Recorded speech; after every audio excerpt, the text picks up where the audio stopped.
So madam, ఎన్నికల దగ్గరికి వస్తూ ఉన్నాయి.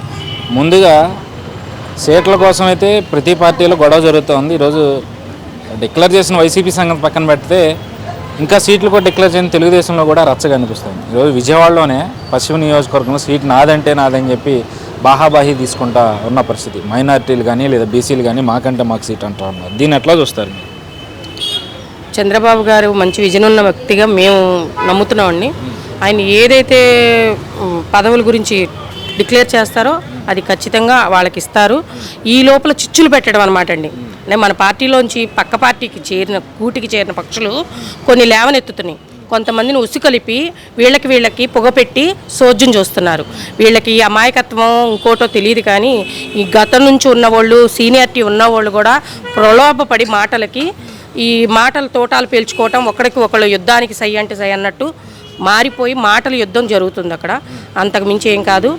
చంద్రబాబు గారు మంచి వ్యక్తులకి ఎంచుకొని ఇస్తారు. ఈసారి మాత్రం చాలా నెంబర్ 1 పదవులు వస్తాయని మేము తెలియజేస్తున్నాం. అంటే ఏదైతే విజయవాడ ఎంపీ సీటుకి సంబంధించి గత నెలన్నర నుంచి కూడా పెద్ద ఎత్తున రచ్చ నడుస్తాం. కేసీఆర్ నాని వైసీపీలోకి వెళ్ళిన కాడి నుంచి ఇటు చంద్రబాబు మీద లోకేష్ విపరీతమైన విమర్శలు చేస్తారు. మరి ఈరోజు తెలుగుదేశం చిన్నీకి టికెట్ కన్ఫర్మ్ చేసినట్టుగా తెలుస్తుంది. దీన్ని ఎట్లా చూస్తారు? ఏంటి, గత సంవత్సరం నుంచే ఈయన ఎంపీగా ఉండి విజయవాడకి గత సంవత్సరం నుంచే పార్టీకి కొంత దూరంగా ఉంటున్న వ్యక్తి ఈయన మనసులో ఏం పెట్టుకున్నాడో ఎవరికీ తెలియదు. చంద్రబాబు గారు ప్రతిదానికి ఆహ్వానిస్తున్నారు. ప్రతి ఇన్విటేషన్ తన దాకా వెళ్తుంది. తన్ని సలహాలు తీసుకొని చేసిన ప్రోగ్రాలు కొన్ని ఉన్నాయి. ఆటలు కూడా తను రాకపోగా తన బిడ్డను కూడా రానియకుండా శ్వేత గారిని ఆపేసుకున్న వ్యక్తి ఆయన మారే ఉద్దేశము, వేరే రూట్ మార్చే ఆలోచన ఉంది కాబట్టే ఆయన ఎన్టీఆర్ శత దినోత్సవానికి కానీ రాజమండ్రిలోకి కానీ దేనికి ఆయన రాలేదు. ప్లస్ చంద్రబాబు గారిని బ్లేమ్ చేస్తున్నారు. ఆ రోజు తెలియదా, ఇదే చంద్రబాబు గారి నాయకత్వంలో నువ్వు ఉండి తెలుగుదేశం పార్టీకి ఎంపీగా గెలిచిన వ్యక్తివే, గెలిచి వాళ్ళ అదే చంద్రబాబు గారిని లోకేష్ బాబు గారిని తిడుతున్నావు. ఈ తెలుగుదేశం పార్టీలో ఉన్నప్పుడు జగన్ రెడ్డిని ఏ కేసిన ఫస్ట్ నెంబర్ 1 వ్యక్తి తెలుగుదేశం పార్టీలో కేసినేని నాని గారే. ఎంత దుర్మార్గుడు, ఎంత దుష్టుడు, మనకు అమరావతి లేదని చాలా రకాల వల్కర్ లాంగ్వేజ్ కూడా ఉపయోగించిందే నాని గారు. ఇవాళ ఆ గూటికి చేరి ఇటు మళ్ళీ మాట్లాడుతున్నారు. ఎలా ఉందంటే ఎంత చండాలం అనిపిస్తుందో అండి. రాజకీయం అంటే ఇలాంటి వ్యక్తులను చూస్తే ఇంత దారుణంగా తయారవుతున్నారు మనుషులు అని రాజకీయం మీద విరక్తి పెట్టేటట్టు ప్రజలకు చేస్తున్నారు వీళ్ళందరూ కలిసి.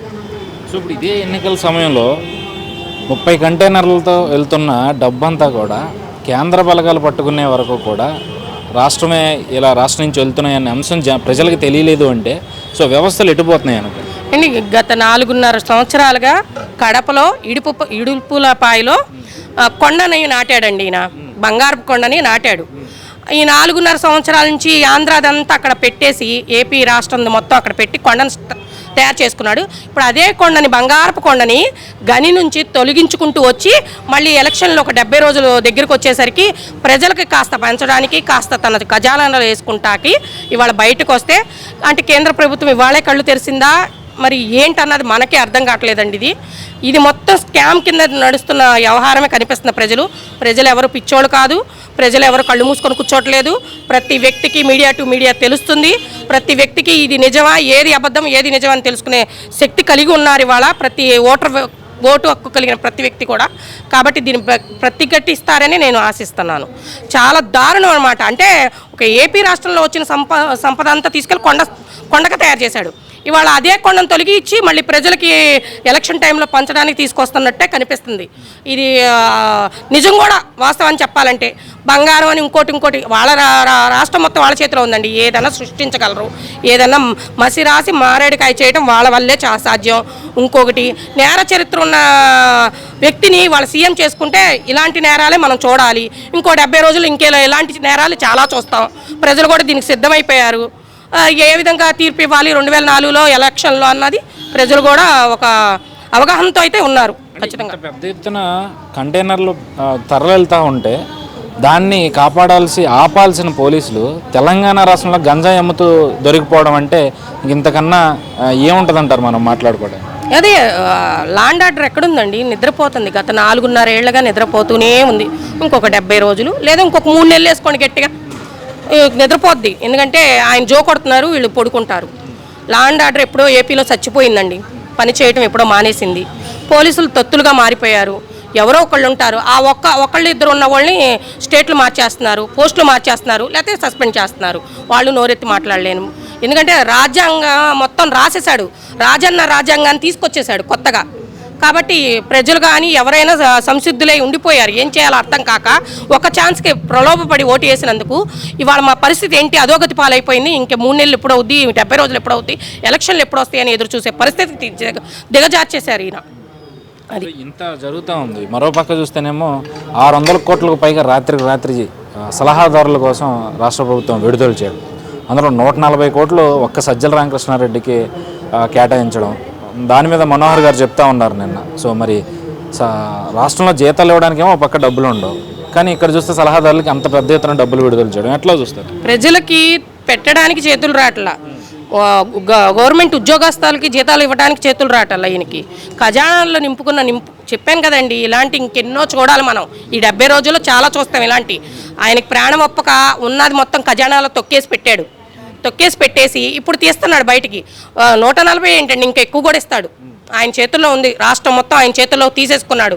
70 రోజులు మన కర్మ అంటూ భరించాల్సిందే, తప్పదు.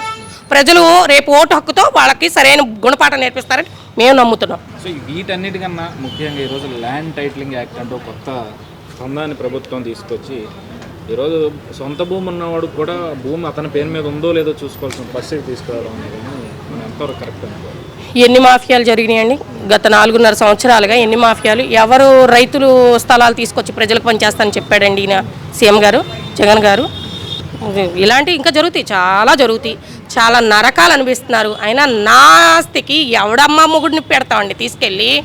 ఎంత దారుణం దిగజారిపోతుంది అంటే రూపాయి బోగేసుకొని కనుక్కున్న ఆస్తులు ఎవరు ఫోటోలు వేయించాలి, ఎవరి పేర్ల మీద రిజిస్ట్రేషన్ చేయాలి, ఎవరికి తీసుకెళ్ళి ఈ కాగితాలు ఇవ్వాలని కొత్త రూల్ తీసుకొచ్చారండి ఈయన.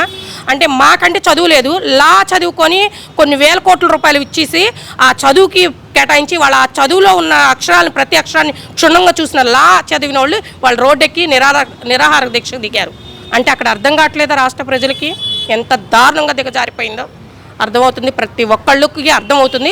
రేపు ఓటు హక్కు అనే దాంతోనే వీళ్ళకి గుణపాఠం నేర్పిస్తారని కన్ఫామ్గా నేను చెప్తున్నా. అంటే ఎంత నిరాహార దీక్ష చేసిన ఈ ప్రభుత్వానికి ఏం పట్టింది? ఇప్పటివరకు మనం ఎంతో మందిని చూసాం, అమరావతి రైతులు చూసాం, అంగన్వాడీలు చూసాం, లేదా ఇంకా చాలా మంది. ఏం పట్టుద్ది? నిజమే, ఏం పట్టుద్ది అంటే వీళ్ళని చూసి అంటే ఎక్కడో ఉన్నారండి, ఇంకా నిద్రపోయే ప్రజలు కూడా 1-2 ఉన్నారు.